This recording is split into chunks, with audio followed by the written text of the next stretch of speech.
We think we know the Middle Ages.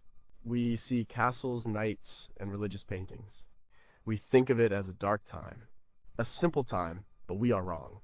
The art they left behind is not simple. It is a language, and we have forgotten how to read it. Why do their paintings look so flat and strange? Why are their knights fighting giant snails in the margins of their Bibles? Why was a certain shade of blue more expensive than gold? These are not mistakes. They are clues. Each strange detail, each odd choice is a secret message from a world that thought differently than we do. A world where a picture was not just a picture, it was a map of the universe. It was a prayer. It was a political statement. It was a joke. To look at medieval art is to look through a keyhole into a room we thought was empty. But it is not empty. It is filled with ideas and fears and beliefs we can barely imagine. Are we willing to look closer? Are we ready to see what is hidden in plain sight? Well, number 15, why was blue more valuable than gold? You look at a painting of the Virgin Mary. Her robe is a deep, brilliant blue. It is beautiful. But you probably do not think about the color itself. For a medieval person, that blue was not just a color, it was a statement. It was a symbol of wealth, power, and holiness all at once. And it often cost more than the gold leaf shimmering right next to it. The color was called ultramarine. The name means from over the sea, and that is exactly where it came from. The pigment was made from a semi-precious stone called lapis lazuli. For centuries, the only known source for the highest quality lapis lazuli was a single set of mines in a remote, dangerous valley in what is now northeastern Afghanistan. The Sar-Isang mine district has been worked for over 6,000 years. To get that stone to a painter's workshop in Paris or Florence was an incredible journey. It traveled by donkey, by camel, by boat. It crossed mountains and deserts.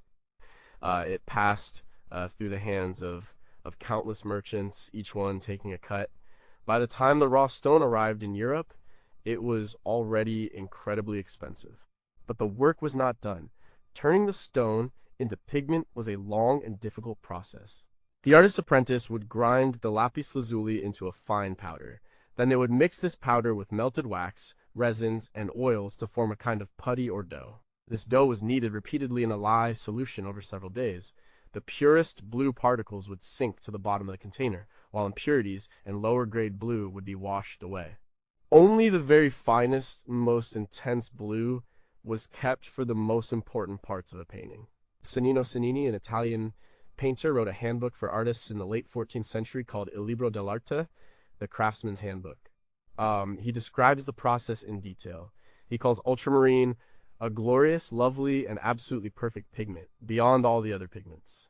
He also warns that it is expensive. He suggests artists should be careful not to be cheated when buying it.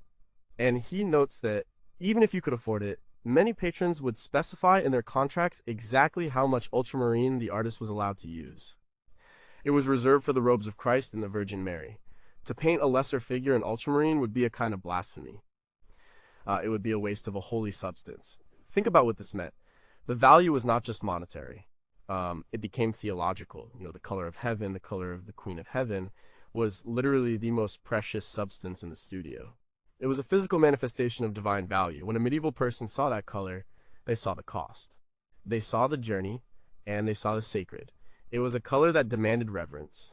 Other blues existed. Azurite was a cheaper alternative, mined in Europe, but it could turn green over time and lack the deep, vibrant quality of true ultramarine. It was the difference between a local stone and a jewel from the ends of the earth. This intense focus on the material itself is something we have lost. We think of paint as something that comes in a tube. We think of color as a choice based on aesthetics. For them, the material was part of the meaning. The gold leaf in a halo was not just yellow paint, it was actual gold, beaten into a sheet so thin it could float on a breath. It was the metal of kings and of the divine. The red might come from a crushed insect, kermes, which took thousands of tiny bodies to make a small amount of pigment. Each color had a story, a cost, a labor. The Wilton diptych, a small portable altarpiece made in the late 1390s for King Richard II of England, is a perfect example. The robes of the Virgin and the angels are a sea of ultramarine. The cost of the pigment used on that one small panel would have been astronomical. It was a public declaration of the king's piety and his wealth. It showed he would spare no expense to honor God. And it showed everyone else that he could afford to. So when we look at that blue, we are not just seeing a color choice. We are seeing a global trade network. We are seeing a complex chemical process. We are seeing a system of economic and religious values all compressed into a single pigment. It tells us about a world where the physical substance of art was as meaningful as the image it created. But what parts of this story are we still missing? Did the extreme cost of the pigment help create its religious significance, or did the religious significance drive people to seek out such an expensive material? What other common materials in their world had deep symbolic meanings that are now completely invisible to us? And could a common person looking at a painting in a church truly tell the difference between real ultramarine and a cheaper blue, or was the knowledge of its cost reserved for the elite patrons and artists? Number 14. Who put snails in the margins? Turn the page of a medieval manuscript. In the center, you will see beautiful calligraphy. The Word of God, a history, a poem. It is serious, it is ordered, but look to the edges. Look in the margins, and that is where the world gets weird. You might find a monkey playing the bagpipes. You might find a woman riding a giant chicken. You might find a nun picking fruit from a penis tree. And you will definitely find knights fighting snails. It is one of the most common and most baffling images in the margins of 13th and 14th century Gothic manuscripts. A fully armored knight with sword and shield in a life or death struggle with a common garden snail. The snail is often depicted as large and menacing, but it is still just a snail. The knight is often shown cowering or losing the battle, like what on earth is going on here? This art in the margins is called marginalia. For a long time, historians did not pay much attention to it. They saw it as decoration, doodling by bored monks. But in recent decades, scholars have started to take it seriously. They believe these strange images are not random. They are a window into the medieval mind. And the snail is one of the biggest mysteries. There are many theories. One of the most popular comes from the art historian Lillian Randall. In her 1962 article, The Snail in Gothic Marginal Warfare, she suggested the snail was a symbol for the Lombards. The Lombards were a group of people from northern Italy who became known in the Middle Ages as powerful and often unpopular bankers and moneylenders. They were stereotyped as being cowardly and non-martial, despite their wealth and influence. So, the image of a heavily armed knight fighting a cowardly but well-armored snail with its shell could have been a popular joke or a form of social satire. It was a way for the French or English aristocracy, who were often in debt to the Lombards, to poke fun at their creditors. Another theory, proposed by art historian Michael Camille in his book Image on the Edge, The Margins of Medieval Art, is that it is a commentary on social climbers. The snail, which carries its home on its back and appears out of nowhere, could represent the non-aristocratic class trying to rise above their station. The knight, representing the established social order, is there to put the snail back in its place. It is a visual representation of class anxiety. But the theories get stranger. Some think it is a more general symbol of cowardice. The knight is fighting an easy, non-threatening target. It is a parody of chivalry. Here are these great heroes who are supposed to be fighting dragons and rescuing damsels, and what are they actually doing? They are fighting snails. It is a joke about the gap between the ideal of knighthood and the reality. It could also be about death and resurrection. The snail goes into its shell and seems to be dead, only to emerge again. In a world deeply concerned with the resurrection, this could be a small, everyday symbol of that promise. And then there is the simplest explanation. Maybe it was just funny. Monks and scribes spent long, tedious hours copying text by hand. The margins were the one place they had some freedom. It was a space to play, to complain, to be irreverent. The image of a powerful knight being threatened by a slimy snail is just absurd. It is a good visual punchline. The humor of the Middle Ages was often earthy, strange, and full of unexpected juxtapositions. We see it in the stories of Chaucer and the plays performed in town squares. The marginalia might just be the visual equivalent of that. These images are found in some of the most beautiful and expensive books of the time, like the Luttrell Psalter made in England around 1325 to 1340, or the Gorleston Psalter.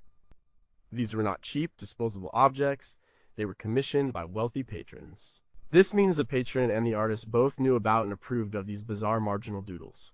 They were part of the package, they were meant to be there. The marginalia shows us a side of the medieval world that is often invisible in the official art. It is a world with a sense of humor, a world of social commentary, a world of anxieties and private jokes. It reminds us that these were not just pious, serious people. They were also bored, funny, and sometimes very, very strange. The margins were their internet forum, their meme page. It was where the unofficial conversation was happening. But so much remains a mystery. If the snail was a symbol for the Lombards, why does it appear in so many different contexts, even in books with no obvious connection to finance? Could these images have multiple meanings at once, depending on who was looking at them? And what about all the other bizarre marginalia, the butt trumpets, the rabbit armies, the three-headed monsters? Are we just guessing at their meaning, imposing our own logic on a world that operated with a completely different set of symbols? Number 13, why does everyone look so flat? You know, one of the first things you notice about a lot of medieval art is that it looks wrong. The people are flat, the perspective is off, a king might be 3 times bigger than the building he is standing next to. A baby Jesus might look like a miniature old man. For centuries, people looked at this and thought they just did not know how to draw. The common story is that the ancient Romans were good at art, then the Middle Ages happened and everyone forgot, and then the Renaissance came and they relearned it. This story is completely wrong. Medieval artists were not bad at drawing, they were just playing a different game. They had a different goal. Their goal was not to create a realistic snapshot of the world. Their goal was to convey meaning, to tell a story, and to represent a divine truth. Realism was not just unimportant, it was often a distraction. Think about it this way. To a medieval Christian artist, the world you see with your eyes is temporary. It is a shadow. The real world, the important world, is the spiritual world. The world of God, angels, and saints. How do you paint a soul? How do you paint holiness? You cannot do it with realistic perspective and shading, so they developed a different visual language. This language was based on symbols and hierarchy. It is called hieratic scale. The most important person in the picture is the biggest. In a painting of the Madonna and Child with a donor, the person who paid for the painting, Mary, will be huge. So Jesus will be large. The donor, kneeling in the corner, will be tiny. This is not because the donor was a very small person. It is because, in the spiritual order of things, he is less important than God. Size equals significance. It is a simple, powerful way to show you what matters. The flatness also served a purpose. A flat, golden background does not look like a real place. And that is the point. The scene is not happening in your backyard. It is happening in a divine space outside of time and place. The gold is not a yellow wall. It is the light of heaven. By removing realistic depth, the artist lifts the scene out of the everyday world and into the spiritual realm. The figures become icons, not portraits. They are meant to be looked through, not at. They are a window into the sacred. And what about the strange-looking faces? The elongated figures, the big, staring eyes. This style was heavily influenced by Byzantine art from the Eastern Roman Empire. The goal was to create a sense of awe and spiritual intensity. The figures are not meant to look like your neighbor. They are meant to look holy, otherworldly. They are serene, solemn, and remote. They are not caught in a moment of fleeting emotion. They exist in an eternal state of grace. The idea that they could not do realism is easily proven wrong. You can find examples of very realistic-looking animals or small details in the margins of manuscripts right next to flat, symbolic religious figures. The artists could draw realistically when they wanted to. They just did not want to when depicting a sacred story. It was a conscious choice. The art historian Erwin Panofsky wrote extensively about this, explaining that medieval art was governed by a symbolic mode of thinking that is alien to our modern scientific worldview. A slow shift began in the late Middle Ages. Artists like Giotto, working in Italy around the year 1300, started to introduce more naturalism. His figures have weight, they stand on solid ground, they have emotional expressions. But even Giotto was not aiming for perfect realism. He was trying to make the sacred stories more human, more relatable. He was a bridge between the symbolic world of the Middle Ages and the human-centered world of the Renaissance. But for most of the medieval period, the symbolic approach was dominant. It was not a failure of skill. It was a triumph of a different kind of vision. So when you look at a flat medieval painting, do not ask, is it realistic? Ask, What is it trying to tell me? What is big? What is small? What is the background made of? Who is looking at me? The answers to those questions will tell you far more than perfect perspective ever could. But there are still questions we cannot answer. Did the average medieval person understand this complex visual language instinctively the way we understand a movie today? Or was it something only the educated elite could fully decode? And if they chose to abandon realism, what specific aspects of the physical world did they believe were the most dangerous or distracting to the soul? Whatever they fear a truly realistic painting might do to the viewer. Number 12. Did artists ever sign their work? We have a modern obsession with the artist as a celebrity. We know about Picasso, Monet, Warhol. Their names are as famous as their paintings. We think of art as an expression of individual genius. When we look at the Middle Ages, we have the opposite impression. The art seems anonymous. We talk about Chartres Cathedral or the Lindisfarne Gospels, but we rarely name the person who made them. This has led to the romantic idea of the humble medieval craftsman, working for the glory of God alone, without any desire for personal recognition. This idea is mostly a myth. While it is true that most medieval art is unsigned, there were artists who absolutely signed their work. And when they did, it was a bold and significant act. They were not just humble craftsmen. They were masters, proud of their skill, and they wanted God, their patron, and posterity to know it. One of the most famous examples is a sculptor named Gislebertus. Around the year 1130, he carved the stunning sculptures for the Cathedral of Saint Lazare in Autun, France. On the tympanum, the huge semicircular sculpture above the main entrance, there is a dramatic scene of the Last Judgment. And right underneath the feet of Christ, in a spot no one could miss, is an inscription Gislebertus hoc fecit. Gislebertus made this. This was not a quiet little signature tucked away in a corner. It was a prominent declaration of authorship, right, in the center of the most important piece of sculpture in the entire church. Gislebertus was claiming this masterpiece as his own. You know, he was an individual, a named master, not an anonymous stonecutter. His style is so distinctive that art historians have been able to identify his work in other parts of the cathedral. He was not just a pair of hands, he was a creative mind. We also have names of manuscript illuminators. In the 10th century, a nun in a Spanish monastery named Endeco illuminated a manuscript called the Girona Beatus. O Colophon, a note at the end of the book, names her and the scribe senior. It calls Ende de Aya Dutrix et Pinctrix, helper of God and painter. She is the first female artist in Spain whose name has come down to us. She was not content to remain anonymous. Another illuminator, Matthew Paris, a monk at St. Albans Abbey in England in the 13th century, was not just an artist but also a historian. He wrote and illustrated his own chronicles. In several of his drawings, he included self-portraits or notes identifying himself as the artist. He saw no conflict between his monastic humility and his pride in his artistic and intellectual work. So, why are signed works the exception rather than the rule? There are a few reasons. First, art was often a collaborative effort. A cathedral or a large manuscript involved the whole workshop of people with different skills: masons, sculptors, painters, scribes, gilders. Who gets to sign it? Usually only the head of the workshop, the master, would have that right. Second, the concept of art for art's sake did not really exist. Art had a function. It was to teach, to inspire devotion, to glorify God or a patron. The message was often considered more important than the messenger.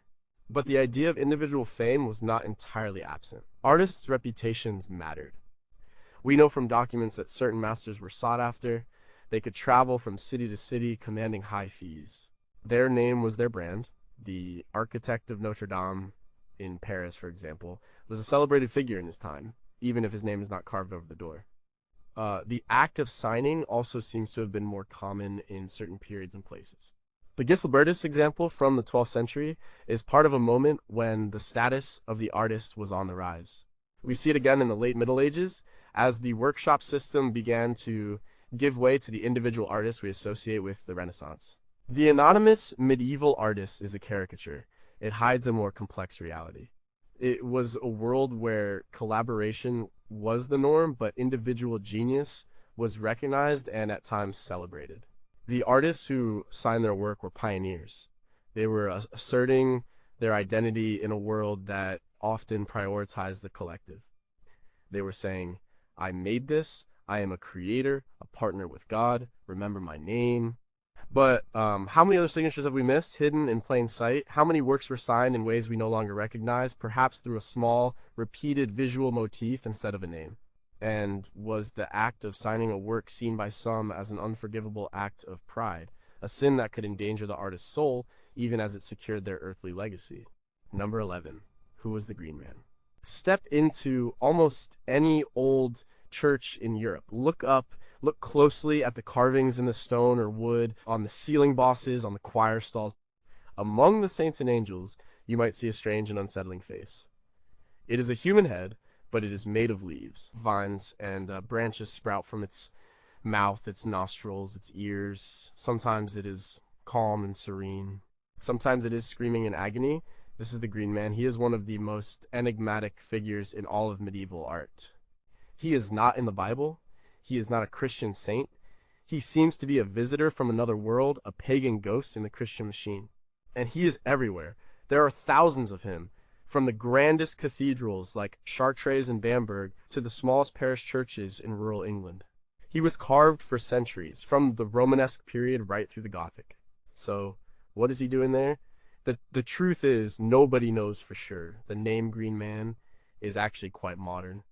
It was coined in 1939 by Lady Raglan in an article for the Folklore Journal. Before that, he was just called a foliate head.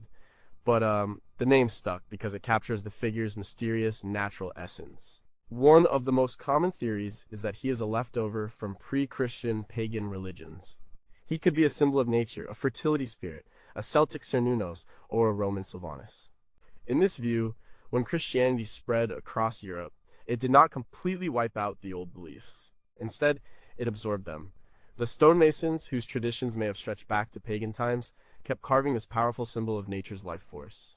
They put him in the church as a way of connecting the new faith to the old powerful cycles of death and rebirth in the natural world. He represents the untamable, wild part of creation that exists even within the sacred space of the church. Another theory is that he is not pagan at all, but a Christian symbol. The branches coming from his mouth could represent the word of God spreading across the world. Or he could be a warning against lust and earthly desires. In some medieval stories, the punishment for lust was to have thorny branches grow from your mouth. The Green Man, in this interpretation, is a cautionary figure, a reminder of the sins of the flesh. His face, often in anguish, shows the pain that comes from giving in to temptation. He could also be a symbol of resurrection. Just as plants die back in winter and are reborn in spring, the Green Man represents the promise of eternal life through Christ. His leafy face is a sign of hope and renewal. This would make him a perfectly acceptable figure to have in a church. The problem is that he can be all of these things at once. He is sometimes cheerful, sometimes terrifying. He is sometimes a central figure, sometimes hidden in a dark corner. This variety suggests he may not have had one single fixed meaning. His meaning might have changed depending on the time, the place, and the person who carved him. He was a flexible symbol that could be adapted to different purposes. The historian Mike Harding, in his book A Little Book of the Green Man, has documented hundreds of examples across Europe. He shows how the style changes, but the core image remains the same, the fusion of human and plant. It is a powerful, primal image that speaks to something deep in our connection to the natural world. The Green Man's popularity waned after the Renaissance and the Reformation. The new, more rational and less superstitious forms of Christianity had little room for such an ambiguous and earthy figure. He was seen as a relic of a primitive past, but he never completely vanished. He kept appearing in folk traditions and pub signs and in literature. He reminds us that medieval Christianity was not a monolith. It was a complex tapestry of official doctrine, local folklore, and ancient memory. The church was not a sterile intellectual space. It was a living, breathing place where the sacred and the profane, the Christian and the pagan could exist side by side. The Green Man is the ultimate symbol of that syncretism. He is the wildness that could not be fully tamed.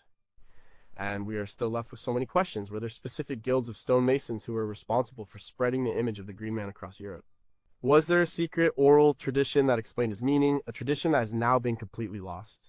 Or is his power precisely in his ambiguity, the fact that he cannot be pinned down, allowing every generation to see in his leafy face a reflection of its own hopes and fears about humanity's place in the natural world? Number 10, Why did they think pelicans fed their young with blood? Imagine you are a medieval person walking into a church. You cannot read. The Bible is in Latin, a language you do not speak. The priest's sermon is the main source of your religious education. But all around you, on the walls, in the stained glass, in the carvings, is another form of teaching the art. And this art is full of animals, lions, eagles, unicorns, pelicans. But these are not just animals.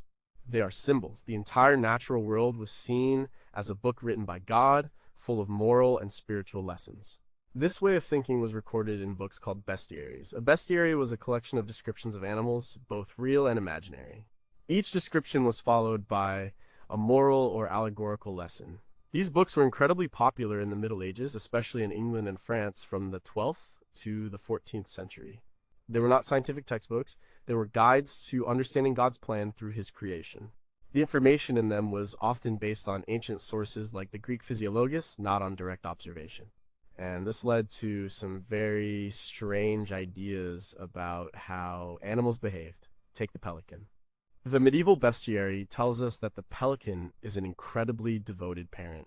But its young, as they grow, become rebellious and strike their parents in the face. In anger, the mother pelican kills them. After 3 days, she is filled with remorse. She pierces her own breast with her beak and pours her blood over her dead chicks. The blood miraculously brings them back to life. Of course, this is not what real pelicans do. But for a medieval Christian, the story was a perfect allegory for Christ. Christ, like the pelican, gave his own blood to save humanity, his rebellious children. The 3 days the chicks are dead mirrors the 3 days Christ spent in the tomb. The pelican became a powerful symbol of Christ's sacrifice and resurrection. So, when you saw a pelican carved on a church lectern or embroidered on a priest's vestment, you were not just seeing a bird. You were seeing a sermon in symbol form. It was a reminder of the central mystery of the Christian faith. The image is known as the pelican and her piety, or consider the lion. The bestiary says the lion has 3 natures. First, it erases its tracks with its tail, just as Christ concealed his divine nature when he became human. Second, it sleeps with its eyes open, just as Christ's body slept on the cross, but his divine nature remained awake. Third, a lion cub is born dead. After 3 days, the father lion breathes in its face and brings it to life, just as God the Father resurrected Christ after 3 days. Again, a simple animal becomes a complex theological symbol. And then there were the fantasy creatures. The unicorn could only be captured if a virgin was sent into the forest. The gentle creature would come and lay its head in her lap, and then the hunters could catch it. This became an allegory for the incarnation, with the unicorn representing Christ, the virgin representing the Virgin Mary, and the forest representing the fallen world. The single horn symbolized the unity of Christ and God the Father. This symbolic way of seeing the world is a huge part of what we miss when we look at medieval art.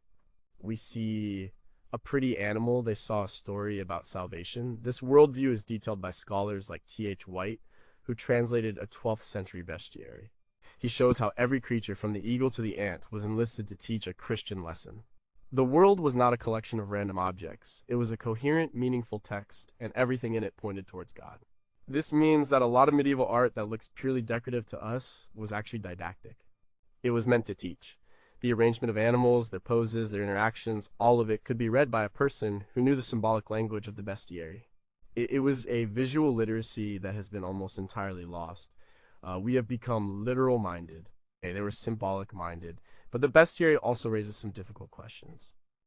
Did the people who wrote and read these books actually believe a pelican fed its young with blood, or did they understand it was just a story, a useful allegory? How do they reconcile the stories in the bestiary with their own observations of real animals?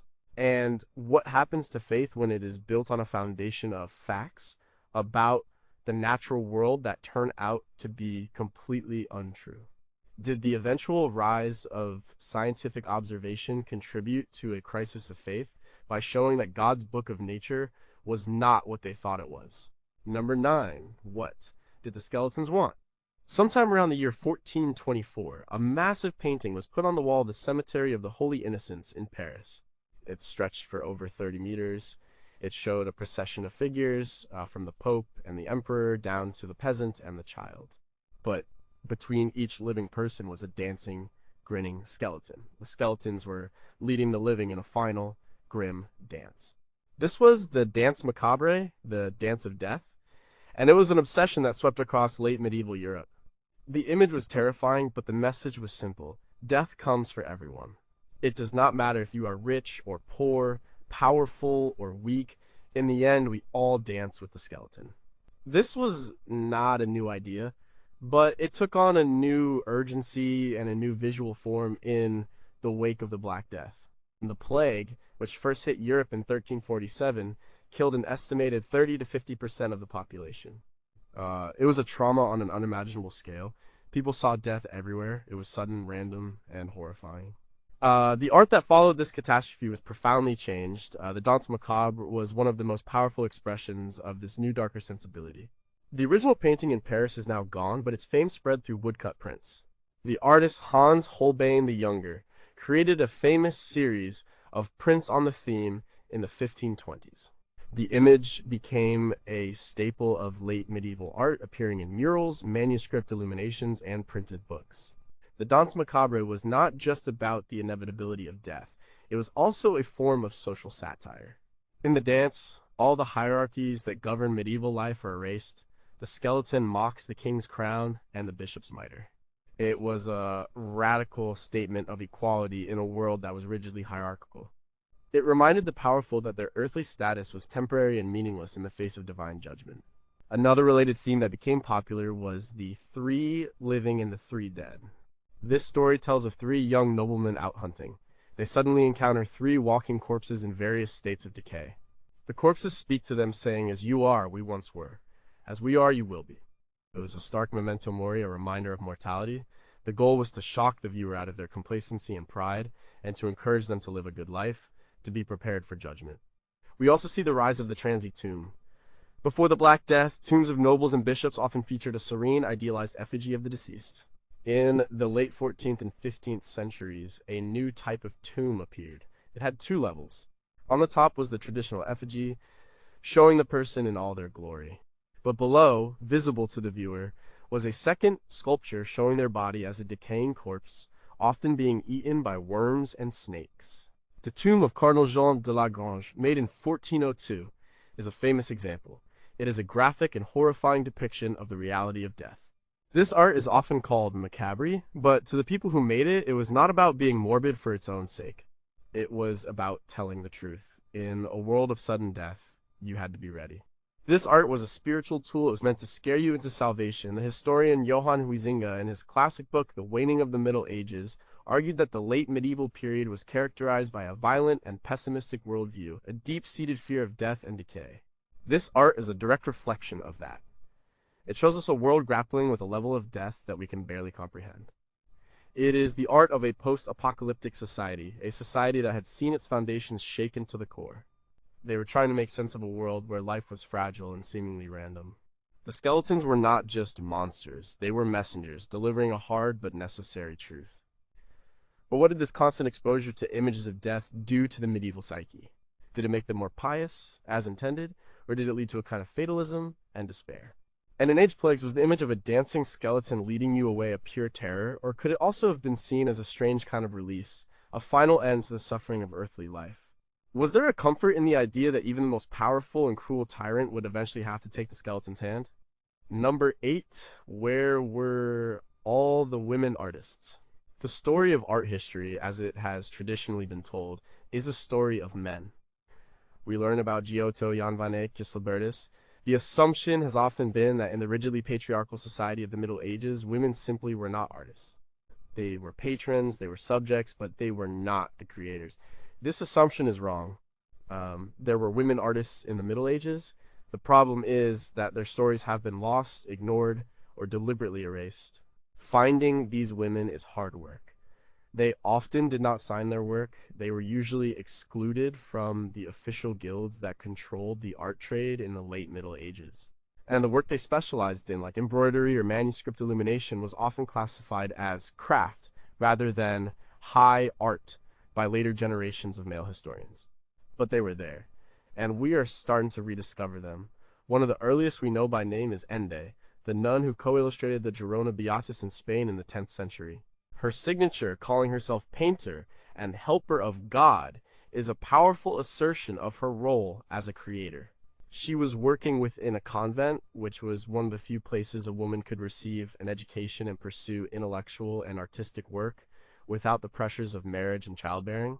Perhaps the most famous female creator of the Middle Ages was Hildegard of Bingen, a German abbess who lived in the 12th century. She was a true polymath, a writer, a composer, a philosopher, a mystic, and a visionary. She oversaw the creation of 2 manuscripts that recorded her mystical visions, including the Scivias. While she probably did not draw the illuminations herself, they were created under her direct supervision and are a direct visual translation of her unique and powerful visions. She was the artistic director, the mind behind the images. Her work shows a woman of immense creative and intellectual power, a major figure in her time. We also know of women working as professional artists outside the convent. In Paris, in the late 13th and early 14th centuries, the manuscript trade was booming. City records show a number of women, like a certain Anastasia, who were highly regarded professional illuminators. The writer Christine de Pizan, in her City of Ladies, c. 1405, praises Anastasia as one of the finest illuminators of her time, skilled in painting delicate borders and landscape backgrounds. These were not amateurs, they were professionals running businesses and supporting themselves with their art. Textile art was another area where women dominated. The famous Bayeux tapestry, which depicts the Norman conquest of 1066, was almost certainly designed and embroidered by women. While we do not know their names, this massive and complex work of narrative art is a testament to their skill and artistry. Embroidery, or opus Anglicanum English work, was a highly prized art form across Europe, and English women were its acknowledged masters. These were not just decorative wall hangings, they were valuable, high-status objects, often more expensive than paintings. So why have we forgotten them? Part of the problem is the way history is written. When a work is unsigned, we tend to assume the artist was male. When work was produced in a workshop, we remember the male master's name, not the names of the men and women who worked for him. And the distinction between art and craft has historically devalued the very media in which women were most active. The rediscovery of medieval women artists is a relatively recent project, pushed forward by feminist art historians like Whitney Chadwick and Dorothy Miner. They have scoured archives, re-examined documents, and looked at the art itself for clues. They are piecing together a new history, one that includes the voices and visions of women. This revised history does not just add a few names to a list, it changes our whole picture of the medieval world. It shows us that women were not just passive objects of devotion or chivalry. They were active participants in the cultural life of their time. They were creators, innovators, and business owners. Their world was more complex and more interesting than the old male-centered histories would have us believe. But huge gaps in our knowledge remain. For every Ende or Anastasia, how many hundreds or thousands of women artists are there whose names are lost forever? Whether female sculptors or architects whose work has been misattributed to men. And what would a history of medieval art look like if we put the work of women like textiles and manuscript illumination at the center of the story, instead of treating it as a marginal activity? Number 7, why are there naked women carved on churches? On the walls of old churches, particularly in Ireland, the UK, France, and Spain, you might find a shocking and unexpected figure. It is a carving of a woman, usually old and haggard. She is naked, and she is holding her own vulva open, displaying it for all to see. This is the Sheila Nagig. She is a deeply unsettling figure. She does not fit with our ideas of pious, serene religious art. She is grotesque, explicit, and confrontational. For centuries, she was ignored or even destroyed by Victorians who found her obscene. But she is a persistent feature of Romanesque churches, built roughly from the 11th to the 13th century. There are over 100 examples in Ireland alone. Who is she and what is she doing on the house of God? This is one of the greatest unsolved mysteries of medieval art. There are 3 main theories, and scholars are deeply divided. The first theory is that she is a warning against lust. In this interpretation, the Sheila Nagig is a physical representation of the evils of female sexuality. Her ugly, non-erotic appearance is meant to repel, not attract. She is a horrific symbol of the sin that leads men to damnation. Placing her over a church doorway or window would be a stark reminder to those entering to leave their worldly sins behind. The Church Fathers wrote extensively about the temptations of the flesh and the dangers of women. The Sheila Nagig could be a stone sermon on that very topic. The second theory is the exact opposite. It suggests that she is a pre-Christian goddess figure, a symbol of fertility and life-giving power. In this view, she is related to ancient Celtic goddesses of sovereignty and creation. Her explicit display of her vulva is not a sinful act, but a sacred one. It is a display of the power of birth, the origin of all life. According to this theory, like the Green Man, she was absorbed into the Christian church from older pagan traditions. She was a powerful folk symbol that the people were not willing to give up. The church incorporated her to make the new religion more palatable, connecting it to the ancient sacred sites and beliefs. The third theory is perhaps the most intriguing. It suggests that the Sheila Nagig is an apotropaic figure. That means she is a protective symbol designed to ward off evil. In many cultures, the gesture of displaying the genitals is believed to have the power to avert the evil eye, to frighten away demons and bad luck. A demon approaching the church would be confronted by this powerful, terrifying female figure and would flee in terror. Her ugliness is her strength. She is a spiritual guardian, a sacred monster protecting the holy space. This idea is supported by the fact that Sheila Nagigs are often found over doors and windows, the vulnerable entry points of a building. The name Sheila Nagig itself is a mystery. It is an Irish phrase, and its meaning is not clear. It might mean the old hag of the breasts or the old woman on her hunkers. The name was first recorded in the 19th century, so we do not know what the people who carved her actually called her. Researchers like Jorgen Anderson in his book The Witch on the Wall and Eamon Kelly in Sheila Nagig's Origins and Functions have cataloged and studied these figures for decades. They trace her possible connections to figures in mainland Europe, but her concentration in Ireland and Britain remains unique. The Sheila Nagig challenges our assumptions about the Middle Ages. It shows us a world where the sacred could be grotesque, where sexuality could be a weapon against evil, and where the boundaries between Christian and pagan were blurry and fluid. She is a reminder that the medieval mind did not always think in the neat categories we try to impose on it. She is raw, powerful, and profoundly strange. She refuses to be easily explained, and the biggest questions remain. If she was a warning against lust, why does she appear on so many churches but is almost never mentioned in religious texts of the period? If she was a pagan goddess, why did the church, which was so intent on stamping out heresy, allow her to be displayed so prominently? And if she was a protector, what specific kind of evil were people so afraid of that they needed such a shocking and powerful guardian to keep it at bay? Was she all three things at once? Number 6, who paid for the painting? In many medieval and Renaissance paintings, you will see a strange thing. Right in the middle of a sacred scene like the crucifixion or the Annunciation, there are a few extra people who do not seem to belong. They are not saints or angels. They are dressed in the contemporary clothes of the 15th century. They are often kneeling, looking on with pious expressions. These are the donors. They are the people who paid for the painting, and putting themselves in the picture was one of the great power moves of the late Middle Ages. This is the art of the donor portrait. It became incredibly popular in the 14th and 15th centuries, especially in Northern Europe, with artists like Jan van Eyck and Rogier van der Weyden. At first glance, it seems like an act of piety. The donor is showing their devotion by commissioning a work of religious art. They are shown in a state of perpetual prayer, forever witnessing the sacred event. But it was much more than that. It was also a brilliant piece of social and political marketing. A donor portrait was a way to display your wealth, your status, and your piety all at the same time. These paintings were expensive. Commissioning a major altarpiece from a famous artist was a huge investment. By having yourself painted into it, you were creating a permanent public record of your generosity and your importance. The painting would hang in a church for everyone to see. Every time someone looked at that image of the Virgin Mary, they would also see you, the wealthy merchant or the powerful duke who made it all possible. It was a way to buy a little piece of immortality. Your name and your face would be associated with a holy image. It was also a way to secure prayers for your soul. Part of the deal was that people who saw the painting would be encouraged to pray for the soul of the donor. In a world where the fate of your soul after death was a constant, pressing concern, this was a very good investment. It was a spiritual insurance policy. A great example is the Madonna of Chancellor Roland by Jan van Eyck, painted around 1435. It shows Nicholas Roland, the powerful and wealthy chancellor of the Duke of Burgundy, kneeling opposite the Virgin Mary. There is no saint or angel introducing him. He is shown on the same level as the Queen of Heaven in the same room. The level of detail in his fur-lined robe and his stern, worldly face is just as intense as the detail on the infant Christ.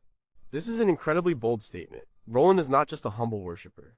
He is a man of power and importance, worthy of a direct audience with the divine. The donor portrait also tells us about the changing social landscape of the late Middle Ages. The people commissioning these paintings were not just the old aristocracy and the high clergy anymore. They were increasingly from the newly rich merchant class. Bankers, cloth merchants, and traders were using art to legitimize their new status. They could not claim noble blood, but they could display their wealth and piety. A grand altarpiece in the local church was a way of translating economic power into social and spiritual capital. It was a way of saying, we have arrived. This practice seems strange to us. It is a bit like a modern billionaire insisting on being painted into a scene from the Bible. It feels arrogant, but for the late medieval mind, the line between the sacred and the secular was more permeable. They did not see it as a conflict to mix a personal memorial with a sacred image. It was a way of integrating their own lives into the grand story of salvation. This practice reveals a world in transition. The old corporate identity of the Middle Ages was giving way to a new focus on the individual. People wanted to be remembered, not just as a member of a guild or a family, but as a specific person with a specific face. The rise of the donor portrait is a sign of the rising tide of individualism that would blossom in the Renaissance. It shows us a society where money could buy you a place, not just in this world, but also, hopefully, in the next. But where did they draw the line? Was there a point at which a donor's presence in a painting was considered too arrogant, too self-aggrandizing, even for them?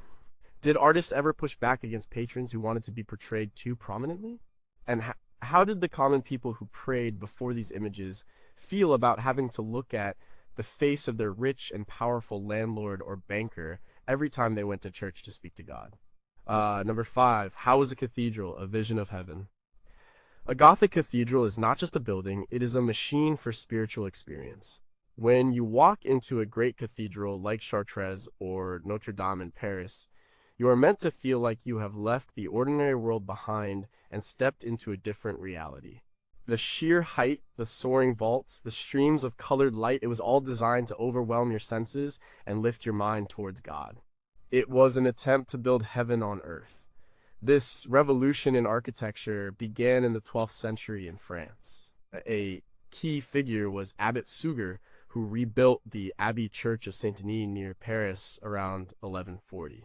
Suger was a man of power and a deep thinker. He was influenced by the theological writings of a figure known as Pseudo-Dionysius the Areopagite, who wrote that light was a manifestation of the divine. God is light. Therefore, a church should be filled with as much light as possible. This was a radical idea. The earlier Romanesque style of architecture was characterized by thick, heavy walls, small windows, and a feeling of solid, fortress-like strength.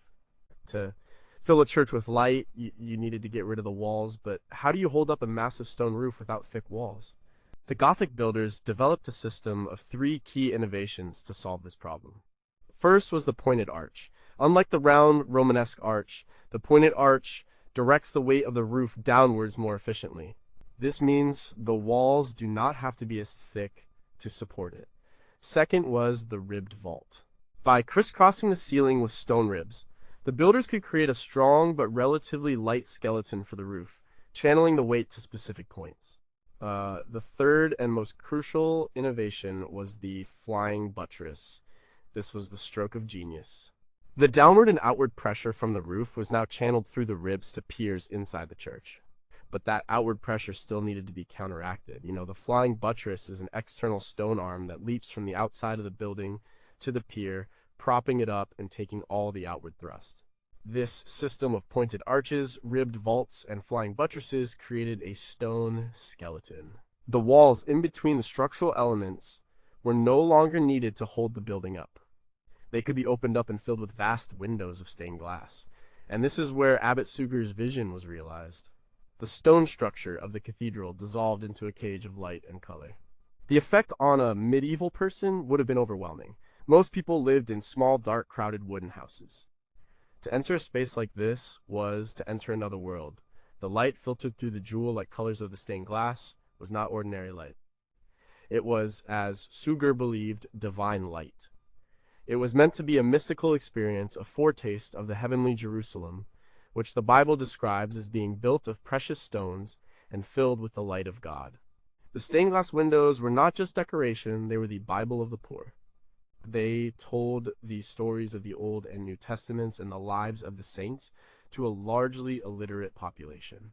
As the sun moved across the sky, different parts of the story would be illuminated, creating a slow cinematic narrative throughout the day. The height was also crucial. The soaring vaults drew the eyes upwards, away from the earth and towards the heavens. The complex geometry and mathematical precision of the building were seen as a reflection of the divine order of the universe. God was the great geometer, and the cathedral was a model of his perfect creation. The art historian Otto von Simpson, in his book The Gothic Cathedral, argued that these buildings were shaped by a desire to make theological principles visible in stone and light. So a cathedral was not just a container for worship, it was an active participant in it. The architecture, the light, the art, and the sound of the chanting and the organ all worked together to create a total sensory environment. It was designed to transport you, to change you, to give you a glimpse of the divine. It was a physical argument for the existence of God, written in stone and glass. But how did they build these incredible structures with only rudimentary technology? How did they lift massive stones hundreds of feet in the air with wooden cranes powered by men and hamster wheels? And what was the psychological effect of spending your entire life in the shadow of a building project that you knew you would never live to see completed? Did it foster a unique sense of community and long-term purpose that we have now lost? Number 4, what did they use for paint and paper? We look at a medieval illuminated manuscript like the Lindisfarne Gospels or the Book of Kells, and we see a work of art. But it is also a technological marvel. The materials used to create these objects were precious, labor-intensive, and sometimes bizarre. To understand the art, we have to understand the stuff it was made from. The material was part of the message. First, let's talk about the paper. It was not paper, it was vellum, made from the processed skin of an animal, usually a calf, sheep, or goat. Making vellum was a long, smelly, and difficult process. The animal's skin had to be soaked in a lime solution for days to loosen the hair, and then it was scraped clean with a special curved knife. After that, it was stretched tightly on a wooden frame to dry. As it dried, the scribe would continue to scrape it with a knife, making it thinner and smoother until it was a pale, creamy, durable writing surface. It took a huge number of animals to make a single book. The Lindisfarne Gospels, made around the year 700, required the skins of about 150 calves. A giant Bible could require the skins of 500 or more animals. A whole herd of livestock was walking around as a potential book. This meant that the vellum itself was incredibly valuable before a single word or image was put on it. A book was not just a container for information, it was a store of real wealth, as tangible as a plot of land or a herd of cattle. And then there was the ink and the paint. The ink for writing was usually made from one of two things. Iron gall ink was made from oak galls, the little round growths on oak trees caused by wasps, mixed with iron sulfate and a binder like gum arabic. Carbon black ink was made from soot mixed with a binder.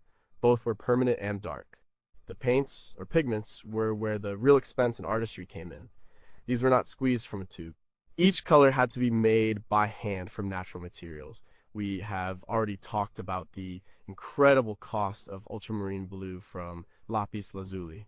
But other colors also had fascinating origins. Vibrant reds often came from two main sources. Vermilion was made from a toxic mineral called cinnabar mercury sulfide. It had to be ground up carefully. Another prized red, carmine, was made from the crushed bodies of tiny Kermes insects that lived on oak trees in the Mediterranean. It took thousands of insects to produce a small amount of pigment. Greens came from minerals like malachite or from verdigris, which was made by suspending copper plates over vinegar. The resulting chemical reaction created a beautiful but unstable green pigment that could sometimes eat through the vellum over time. Yellows could be made from a mineral called orpiment arsenic sulfide, which was highly toxic, or from a plant-based dye made from weld or saffron, which was incredibly expensive. To turn these ground-up powders into paint, they had to be mixed with a binder. The most common binder for manuscript illumination was glaire, which is made from egg whites beaten to a froth and then allowed to settle. For panel painting, the binder was egg yolk, creating a type of paint called egg tempera.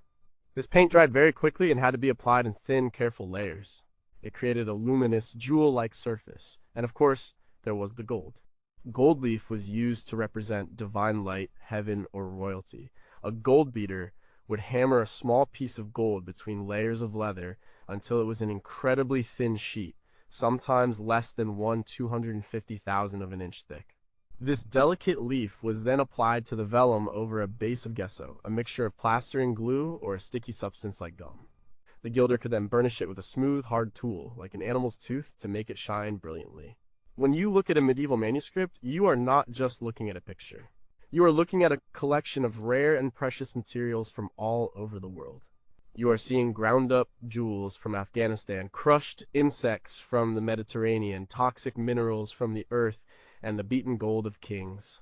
The sheer effort and cost involved tell us how much they valued these objects.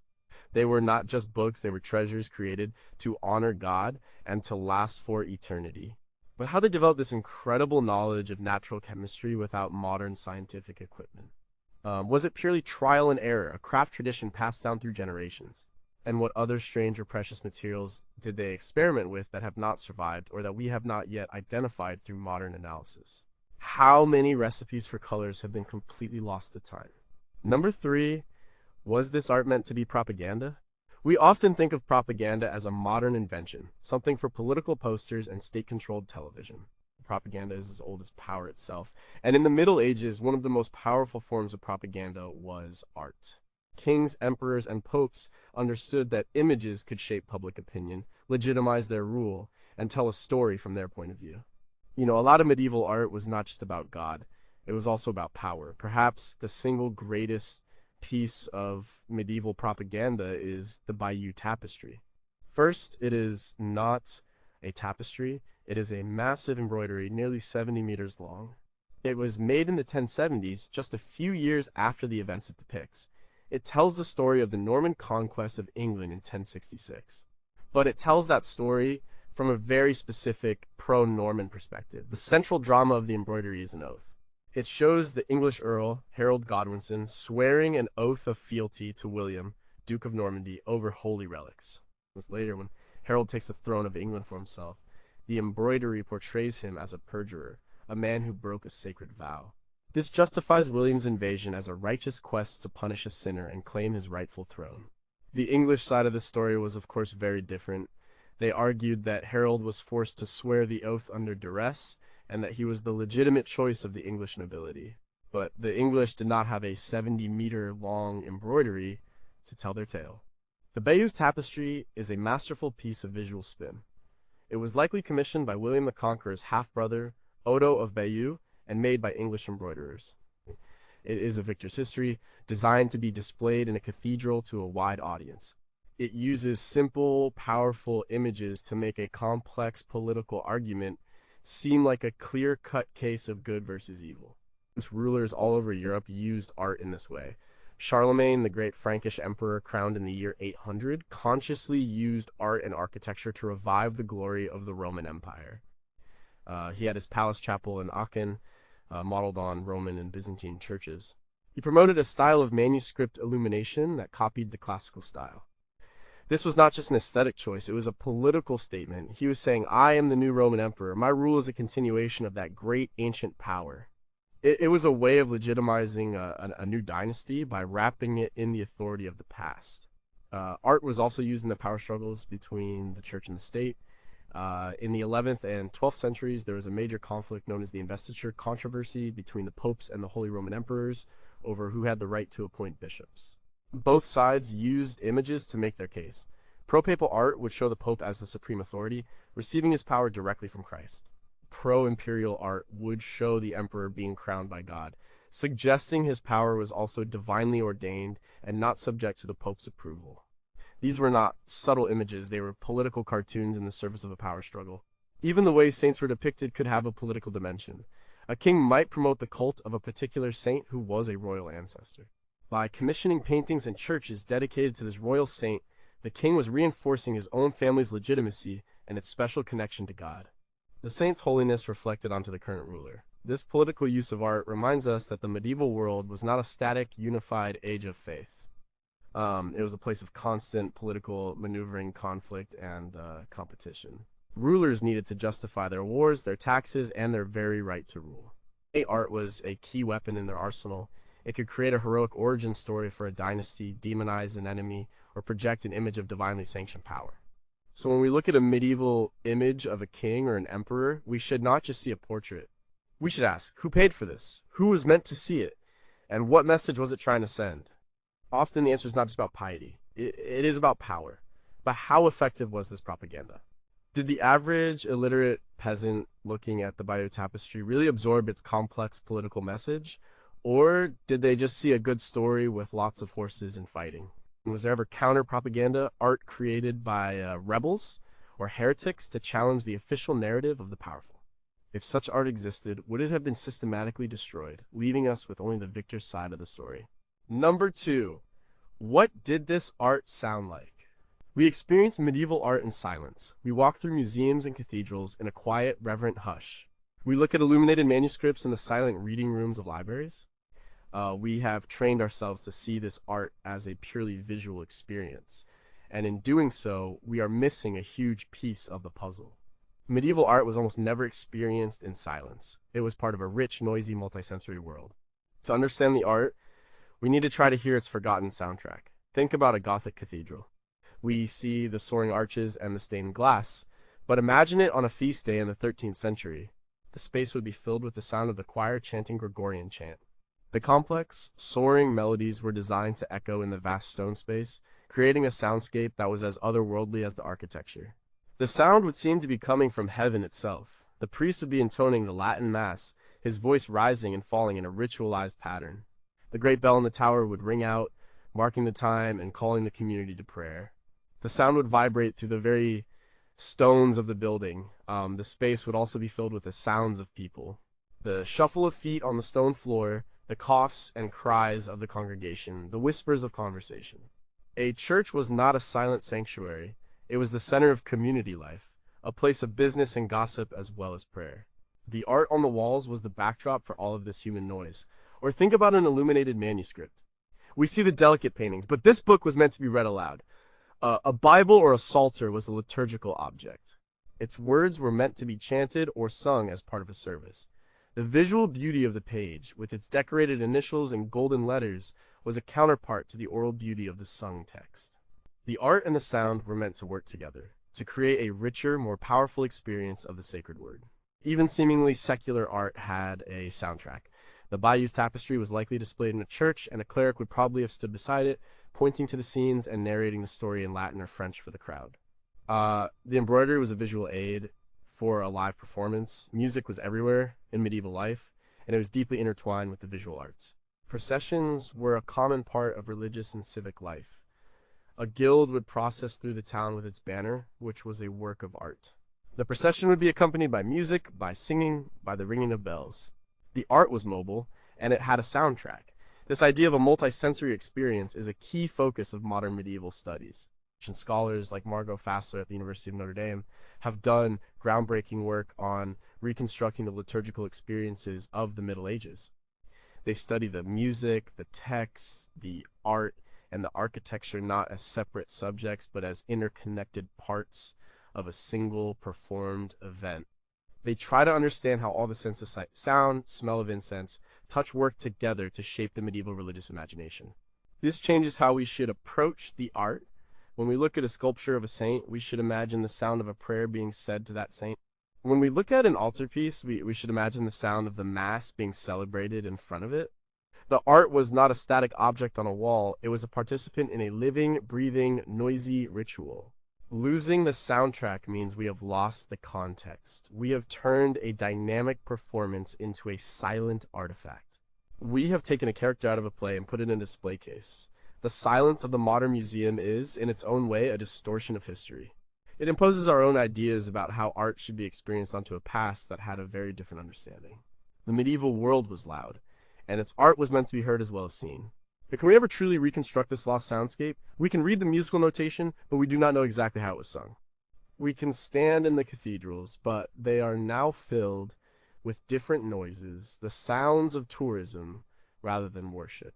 And what were the other sounds of the medieval world that formed the background to this art?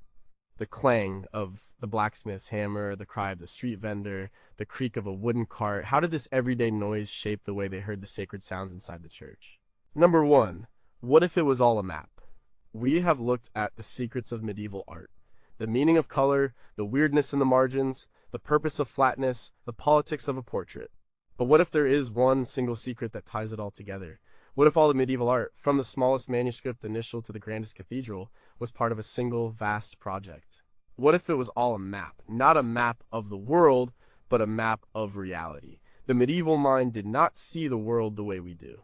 We see a universe of matter and energy governed by physical laws. They saw a universe that was a divine creation saturated with meaning, purpose, and symbolism. Everything, a lion, a star, a color, a number, was a sign that pointed to a deeper spiritual truth. The universe was a book written by God, and they were learning how to read it. Their art was their textbook and their encyclopedia. It was their way of organizing all knowledge and all existence into a single coherent picture. Think of a Gothic cathedral. As we have seen, it was a vision of heaven, but it was also a microcosm of the entire universe. The floor plan was often a crucifix, the shape of the salvation story. The sculptures around the doors would depict the whole of human history, from the creation of Adam to the Last Judgment. The stained glass windows would show stories from the Bible, the lives of the saints, the labors of the months, and the signs of the zodiac. Even the plants carved into the capitals of the columns were often specific local species, bringing the natural worlds into the divine order. Walking through the cathedral was a journey through all of time and all of creation. It was a map of God's plan. A manuscript could be the same thing on a smaller scale. A Bible's opening page might show a diagram of the creation of the world in 6 days. A psalter might include a calendar marking the feast days that structured the year. The arrangement of images and text was not random. It was a carefully constructed model of a theological idea. This worldview is sometimes called the symbolic or allegorical worldview. The great Italian writer Umberto Eco wrote about it extensively in his book Art and Beauty in the Middle Ages. He explained that for medieval thinkers, beauty was not just about pleasing proportions or nice colors. All beauty was the reflection of a divine truth. A thing was beautiful because it participated in the order and harmony of God's creation. The job of the artist was not to invent something new, but to reveal the truth that was already there. The artist was a mapmaker of the invisible world. This is why the art can seem so strange and non-realistic to us. It was not mapping the surface of things, it was mapping the meaning behind things. Hieratic scale, where the most important figure is the biggest, makes perfect sense if you are drawing a map of spiritual importance rather than a picture of physical space. A flat golden background makes sense if you are mapping a location in the divine realm, not on Earth. The animals in a bestiary are not scientific illustrations. They are points on a moral map. This master secret that all of art was a map of reality is the key to unlocking the entire forgotten world. It explains why the material of the art was so important. The ultramarine and the gold were not just pretty, they were physical samples of the divine landscape they were trying to map. It explains why the art was so ordered and hierarchical. The universe was an ordered hierarchy and the map had to reflect the territory. When we look at medieval art today, we are like people who have found a detailed, complex map of a country that no longer exists. We can admire the draftsmanship and the colors, but we have lost the user's guide. We do not know what the symbols mean. We do not understand the scale. We do not know the purpose of the journey the map is supposed to guide us on. The secrets we have explored are all just ways of learning to read this map again. By understanding their symbols, their materials, their politics, and their sounds, we can begin to see the world through their eyes. We can begin to understand a mentality that saw the entire cosmos as a unified, meaningful, and beautiful work of divine art. And they, in turn, dedicated their own art to creating a faithful map of that cosmos, a guide for the soul on its journey through this life and into the next. But the final, most shocking question is this: what if they were right? What if the universe is not just a random collection of atoms, but is in fact saturated with a meaning and purpose that we have become blind to? Could looking at their art, their great map of reality, show us not just a forgotten world, but a forgotten way of seeing our own? And what other master keys to their worldview have we not even begun to look for, because we are so certain that our own modern map is the only accurate one?